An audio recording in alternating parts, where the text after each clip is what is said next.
എല്ലാ കൂട്ടുകാർക്കും നമസ്കാരം. സീരിയൽ മാന്യ വെറൈറ്റി സ്റ്റോറീസിന്റെ ഏറ്റവും പുതിയൊരു വീഡിയോയിലേക്ക് എല്ലാവർക്കും സ്വാഗതം കേട്ടോ. ഞാൻ എത്തിയിരിക്കുന്നത് മൗനരാഗം സീരിയലിന്റെ ഇന്നത്തെ സൂപ്പർ ഹിറ്റ് കഥയൊക്കെ ആയിട്ടാണ്. നേരെ നമുക്ക് കിരണിന്റെയും കല്യാണിയുടെയും ഇന്നത്തെ കഥയിലേക്ക് പോയാലോ. അങ്ങനെതാ നമ്മുടെ രാഹുൽ ആണെങ്കിലോ ശാരിയോട് ഓരോ കാര്യങ്ങളൊക്കെ സംസാരിക്കുകയാണ്. അപ്പൊ ശാരി പറയുന്നുണ്ട്, രാഹുലേട്ടന്റെ മുഖത്ത് നല്ല ടെൻഷൻ ഉണ്ടല്ലോ. എന്താ രാഹുലേട്ടാ, എന്തെങ്കിലും വയ്യായിക ഉണ്ടോ? നമുക്ക് ആശുപത്രി പോണോന്ന് ചോദിക്കുമ്പം അതെ, ആശുപത്രിയിലെ കാര്യമൊക്കെ പിന്നെ പറയാം, എനിക്ക് ആദ്യം നിന്റെ മരുമോനെയാണ് നിലക്ക് നിർത്താനുള്ളത് എന്നുള്ള കാര്യമൊക്കെ പറയുമ്പം നിങ്ങൾ എന്തിനാ മനുഷ്യ ഒന്ന് പറഞ്ഞ് രണ്ടാമത്തേതിന് മരുമോന്റെ കാര്യം എടുത്തിടുന്നത്?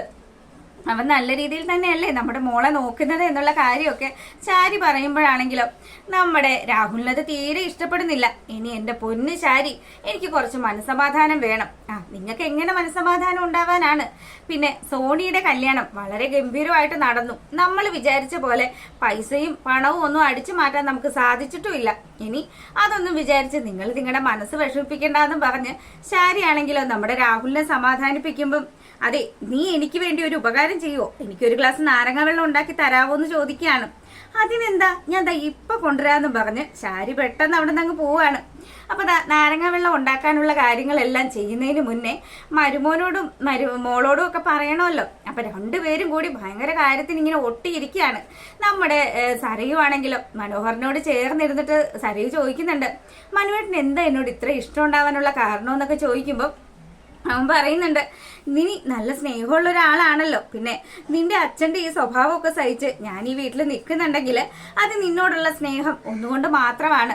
അതല്ല എനിക്ക് മനസ്സിലായെന്നും പറഞ്ഞ് നമ്മുടെ സരയുവാണെങ്കിലോ മനോഹറിന്റെ നെഞ്ചോട് ചേർന്ന് ഇങ്ങനെ ഇരിക്കുകയാണ്. അപ്പം ഇങ്ങോട്ടേക്ക് ശാരി വരുമ്പോഴത്തേക്കിനും മക്കളിതേ, അമ്മ നിങ്ങളെ ശല്യം ചെയ്യാൻ വന്നതല്ല കേട്ടോ, അയ്യോ അമ്മ പോവൊന്നും വേണ്ടാന്നും പറഞ്ഞ് സരയുത ശാരിയെ മടക്കി വിളിക്കുകയാണ്.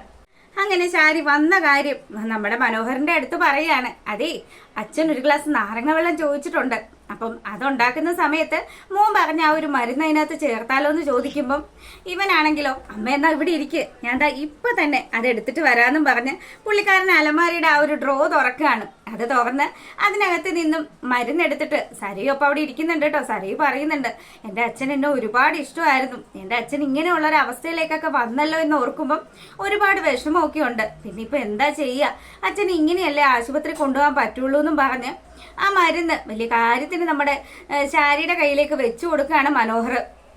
അപ്പൊ ശാരിയാണെങ്കിലോ, മോനെ ഇത് ടേസ്റ്റ് വ്യത്യാസം എന്തെങ്കിലും ഉണ്ടാവോ? ഇല്ലമ്മേ, അമ്മ എപ്പോഴും ചെയ്യുന്നത് പോലെ തന്നെ നാരങ്ങ വെള്ളം നന്നായിട്ട് തന്നെ എടുത്താൽ മതി. ഇത് ആവശ്യത്തിന് കലർത്തി കൊടുത്തു കഴിഞ്ഞാൽ കുറച്ച് സമയം കഴിയുമ്പം അച്ഛൻ ഉറങ്ങിപ്പോയിക്കോളും.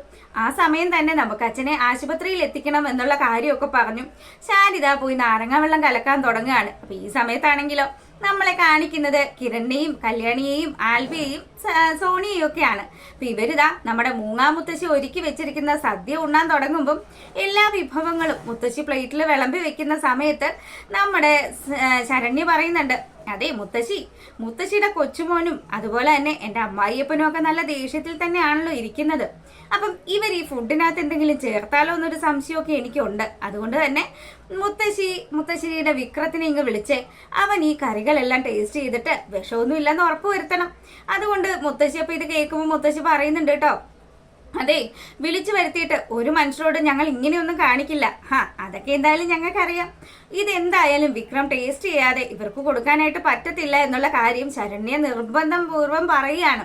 ഉടനെ തന്നെ വിക്രം, ഞങ്ങൾ ആരും ഒരു വിഷമം ചേർത്തിട്ടില്ല, ഞാൻ കഴിച്ചാൽ നിനക്ക് സമാധാനമാകുമല്ലോ എന്നും പറഞ്ഞ് ഓരോ കറികളും എടുത്ത് ടേസ്റ്റ് ചെയ്യുമ്പോഴത്തേക്കിനും നമ്മുടെ കിരൺ കളിയാക്കുന്നുണ്ട് കേട്ടോ.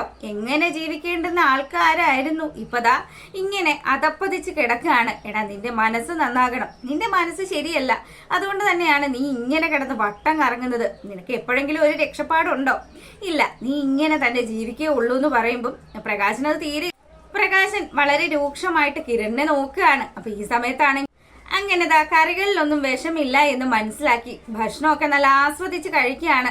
അപ്പം മുത്തശ്ശിയോട് പറയുന്നുണ്ട്, അതെ നിന്റെ മുത്തശ്ശിയുടെ കൈപുണ്യമാണ് നിനക്ക് കിട്ടിയതല്ലേ കല്യാണി എന്നും പറഞ്ഞ കിരൺ പറയുമ്പം മുത്തശ്ശി എന്തായാലും അങ്ങനെ ഒരു നല്ല കാര്യം എനിക്ക് വേണ്ടി ചെയ്തു തന്നു. ചെറുപ്രായത്തിലെ തന്നെ എന്നെ കൊണ്ട് ഈ വീട്ടിലെ പണികളൊക്കെ ചെയ്യിപ്പിച്ചത് കൊണ്ട് മാത്രമാണ് കിരണേട്ടാ ഇന്ന് നിങ്ങൾ ഇഷ്ടപ്പെടുന്ന രീതിയിൽ ഭക്ഷണങ്ങളൊക്കെ ഉണ്ടാക്കി തരാൻ എനിക്ക് പറ്റുന്നത് എന്നൊക്കെ പറഞ്ഞ് വലിയ കാര്യത്തിന് ഇങ്ങനെ സംസാരിക്കുമ്പം വിക്രം അവിടെ ഇരുന്ന് പറയുന്നുണ്ട്, ആ ഒരു കാര്യത്തിലെങ്കിലും മുത്തശ്ശിയോട് നന്ദിയും സ്നേഹവും ഒക്കെ ഉണ്ടല്ലോ. എടാ വന്ന വഴി എന്തായാലും ഈ ഞാൻ മറക്കത്തില്ല, നീയാണ് പല കാര്യങ്ങളും മറന്ന് ജീവിക്കുന്നത് എന്നുള്ള കാര്യമൊക്കെ പറയാണ് കല്യാണി. അങ്ങനെ ആ ഒരു സീനിന് ശേഷമാണെങ്കിലോ നമ്മളെ കാണിക്കുന്നത് ശാരി വളരെ സ്നേഹത്തോടു കൂടി ഭർത്താവിന് നാരങ്ങ വെള്ളം കൊടുക്കുകയാണ്. അപ്പൊ പുള്ളിക്കാരനാണെങ്കിലോ എന്താടി നിനക്ക് ഇതിൽ വല്ലതും കലക്കിയൊക്കെ വെച്ചിട്ടുണ്ടോ? എന്റെ മനുഷ്യ, നിങ്ങൾ ആവശ്യമില്ലാത്ത കാര്യമൊന്നും പറയല്ലേ, ഞാൻ സ്നേഹത്തോടു കൂടി നിങ്ങൾക്ക് കൊണ്ടുവന്ന് തന്നതല്ലേ, അത് മുഴുവനും വലിച്ചു കുടിക്കണം കേട്ടോ എന്ന് പറയുമ്പം അതൊക്കെ ഞാൻ കുടിച്ചോളാം, ഭയങ്കര ക്ഷീണമാണ്. അതെ, നിങ്ങളുടെ മനസ്സിൽ 100 കൂട്ടം ചിന്തകളാണല്ലോ, അതുകൊണ്ട് തന്നെ ആയിരിക്കും. നിങ്ങൾ ഇച്ചിരി നല്ല രീതിയിലൊക്കെ നിന്ന് കഴിഞ്ഞാൽ നമുക്ക് നിങ്ങളുടെ മരുമോന്റെ കൂടെ അമേരിക്കയിലേക്ക് പോകാൻ പറ്റില്ലേ എന്നുള്ള കാര്യമൊക്കെ ഇവളിങ്ങനെ സംസാരിക്കുകയാണ്. നിന്നോട് ഞാൻ പല ആവർത്തി പറഞ്ഞിട്ടുണ്ട്, ആവശ്യമില്ലാതെ അവന്റെ കാര്യം അത് എന്റെ മുന്നിൽ നിന്ന് സംസാരിക്കരുതെന്ന്. പലതും ഞാൻ മറച്ചു വെച്ചിട്ടാണ്. നിങ്ങൾ പല സത്യങ്ങളും അറിഞ്ഞു കഴിഞ്ഞാലേ അത് വലിയ പ്രശ്നങ്ങൾ ഉണ്ടാകും എന്നുള്ള കാര്യമൊക്കെ പറഞ്ഞ് ആശാന് ചെറിയൊരു കറക്കമൊക്കെ വരിക കേട്ടോ.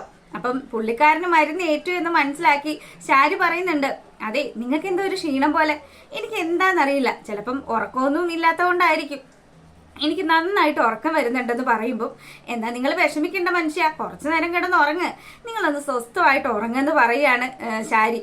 അങ്ങനെ കെട്ടിയോനെ ഉറക്കി കിടത്തി. പുള്ളിക്കാരൻ കംപ്ലീറ്റ് ഉറങ്ങിയെന്ന് മനസ്സിലാകുമ്പം വാതിക്കേ വന്ന് നിൽക്കുകയാണ് 2 ടീം, സരയും അതുപോലെ തന്നെ മനോഹറും കൂടി.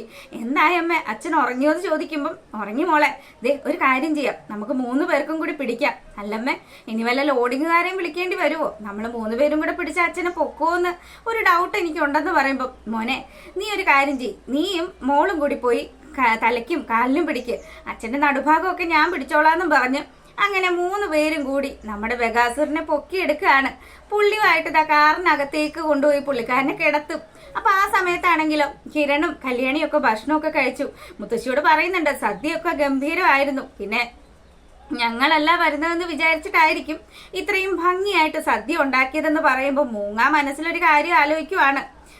നല്ലതുപോലെ വെട്ടിത്തട്ടി കയറ്റിയിട്ട് ഇപ്പൊ നിന്ന് ഇങ്ങനെയൊക്കെ പറഞ്ഞാൽ മതിയല്ലോ, നിങ്ങളാണ് വരുന്നതെന്ന് അറിഞ്ഞിരുന്നെങ്കിൽ ഞാൻ എന്തേലും ഒരു പണി ഒപ്പിച്ചേനെ എന്നുള്ള കാര്യം ആലോചിക്കുക കേട്ടോ. അപ്പം കിരണാണെങ്കിലോ അതെ ഇനി എന്റെ പെങ്ങളുടെ ജീവിതത്തില് നീ വെറുതെ ഇടങ്കോലിടാൻ വന്നു കഴിഞ്ഞാല് വിക്രം, നീ ഇപ്പൊ ഈ രീതിയിൽ പോകുന്ന പോലെ മുന്നോട്ട് പോവില്ല. ഇവൻ ജീവിക്കേണ്ടുന്നത് ശരിക്കും പറഞ്ഞാൽ ജയിലിൽ തന്നെയാണ്. ഇവൻ എന്തായാലും നല്ല 1-ാം തരം ക്രിമിനലാണ്. അച്ഛനും അമ്മയും അതുപോലെ അച്ഛമ്മയും ഒക്കെ കൂടി വലിയ ഗംഭീരമായിട്ട് വളർത്തിയ മോനല്ലേ.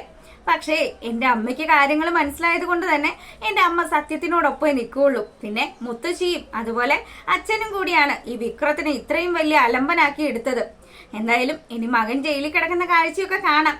അതിനു വേണ്ടി ക്രൂരതകൾ ഇവൻ ഓരോരുത്തരുടെ ജീവിതത്തിലും ചെയ്തു കൂട്ടിയിട്ടുണ്ട് എന്നുള്ള ഒരു വാണിങ് നമ്മുടെ കല്യാണി കൊടുക്കുമ്പോഴത്തേക്കിനും വിക്രമാണെങ്കിലും ഇതൊന്നും കേൾക്കാത്ത മട്ടിൽ അവിടെ ഇങ്ങനെ നിൽക്കുകയാണ്. അപ്പൊ അവന് നല്ല ചമ്മലും നാണക്കേടും ഒക്കെ ഉണ്ട്. എന്നാൽ കൂടിയും ഇതൊന്നും ഇവരുടെ മുന്നിൽ പ്രകടിപ്പിക്കാൻ പറ്റത്തില്ലല്ലോ. മുത്തശ്ശി ഇടക്ക് ഞങ്ങൾ ഇതുപോലെ ഇനി ഈ വീട്ടിലേക്ക് വിരുന്ന് വരും, അപ്പോഴും ഇതുപോലെ തന്നെ സദ്യയൊക്കെ ഒരുക്കി തരണം കേട്ടോ എന്നൊക്കെ പറഞ്ഞ് കിരണും കല്യാണിയും സോണിയും ആൽബിയും ഒക്കെ കൂടി ആ വീട്ടിൽ നിന്ന് യാത്രയാകുകയാണ്. അപ്പം അങ്ങനെയുള്ള ഒരു എൻഡിങ് കാണിച്ചുകൊണ്ടാണ് ഇന്നത്തെ എപ്പിസോഡ് വന്നിരിക്കുന്നത്. എന്തായാലും നമ്മുടെ ബഗാസുറിന് നല്ല മുട്ടൻ പണി തന്നെയാണ് ഭാര്യയും അതുപോലെ മകളും മരുമോനും ഒക്കെ കൂടി ചേർന്ന് കൊടുത്തിരിക്കുന്നത്. ഇനിയിപ്പം ആ പുള്ളിക്കാരൻ എന്തായാലും വട്ട് കൂടുമെന്നുള്ള കാര്യത്തിൽ ഒരു ഡൗട്ടും ഇല്ല കേട്ടോ. അപ്പൊ അത്തരത്തിലുള്ള രസകരമായിട്ടുള്ള നിമിഷങ്ങളൊക്കെയാണ് അടുത്ത ദിവസങ്ങളിലൊക്കെ വരുന്നത്. എല്ലാവരും കാണുക, എല്ലാവരും സപ്പോർട്ട് ചെയ്യുക. എല്ലാവർക്കും നല്ലൊരു ദിവസമൊക്കെ ആശംസിച്ചുകൊണ്ട് നമ്മൾ വീഡിയോ വൈൻഡപ്പ് ചെയ്യാണ്. അപ്പൊ താങ്ക് യു.